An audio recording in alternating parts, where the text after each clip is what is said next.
সমাজে কি জামাতি ভালোবেসে এখন বর্তমান এখন কি আর বাকি কি আছে এটা বলা যায় না। ভাই 16 বছর যারা রাজনীতি করে গেছে যদি এরকমই হয় তাহলে তো ভালো না। এর চেয়ে ভালো যারা আছে এগো আল্লাহ আনুক জনগণ যে শান্তি পায়, মানুষের রোডে ঘাটে কাজকাম করে কর্ম করে যে শান্তি পায়, রোডে ঘাটে ব্যবসা বাণিজ্য করে যে শান্তি পায়, আল্লাহ ওরকম ধরনের লোক আল্লাহ পয়দা করে দেখ। আরো সামনে মিকে মেসেজ দেখতে দেখতে চিন্তা ভাবনা করে নিব। নির্বাচন নিরপেক্ষে বাচ্চা যেই লোক ভালো তারই আপনার ভোট দিব।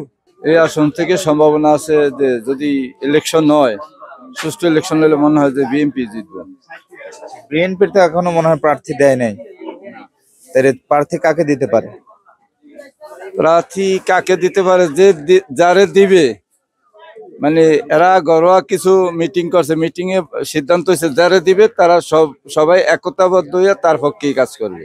যদি দলীয় কোনো কোন্দল না থাকে তাহলে ওরাই জিতবে। এই যে আপনি বললেন বিএনপির দলীয় কোন্দল বা চাঁদাবাজি, যদি বিএনপি ক্ষমতায় আসে এটা বন্ধ হবে কিনা? চাঁদাবাজি তো মনে করেন এটা জামায়াত যাক আর বিএনপি যাক, কেউ এটা কারোর জন্য ভালো না। তার কারণ সবাই চাইবে এটা হইলে তার একটা দুর্নাম হবে, এটা সবাই চাইবে নির্মূল করতে। পাবলিকও চাইতে আসে না চাঁদাবাজি, কথা বলেন না। চাঁদাবাজ দ্বারা এদের কোনো দল নাই। আমি তো মনে করি ইনশাল্লাহ ইসলামিক দল সবচেয়ে আগে আছে। ইসলামী দল দোনো দলের যে লুটটা মুটা খাইলো দেখলাম, এবার ইসলামিক দলের ক্ষমতা দিতে চাই, দেখি ইসলামিক দল কি অবস্থা করে। ইসলামী দল ক্ষমতা আসলে চাঁদাবাজি বন্ধ হবে? আশা করা যায় ইনশাল্লাহ বন্ধ হইব। বন্ধ তো পুরোটা হবে না, কিন্তু তাকে একটা ইনসাফ আছে। করলো যদি করে তারও হিসাব করে করবো। তাকে একটা মানে মৌতের ভয় আছে, মরার ভয় আছে, তারা দিনের কাজ করে। হয়তো চাঁদাবাজি বন্ধ হইব না, পুরোটা তো বন্ধ হবে না, কিছুটা তো বন্ধ হইব।